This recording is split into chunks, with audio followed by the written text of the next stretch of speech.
Here's a look at A Midsummer Night's Dream, Act 2, Scene 1. Act 2 begins in the forest, where we see a servant of King Oberon, king of the fairies, approaching the servant of Queen Titania, queen of the fairies.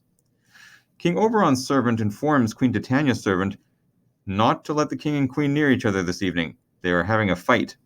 They are fighting over an East Indian boy, a changeling, a human boy who has been adopted into the fairy world. The boy is under Titania's guardianship, but Oberon wants the boy to become his knight. Since Titania won't relinquish him, they have been fighting. Unfortunately, Queen Titania's servant isn't really listening because she's a little bit starstruck.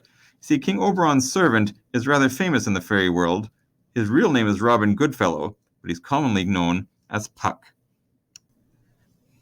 At this exact moment, King Oberon enters from one side of the glade, while Queen Titania enters from the other. Neither is happy to see the other one so close to the mortal world. Titania accuses Oberon of only being there because he likes Hippolyta and wants to bless her wedding. But Oberon counters and says, the only reason you're here, Titania, is because you like Theseus and want to bless his wedding.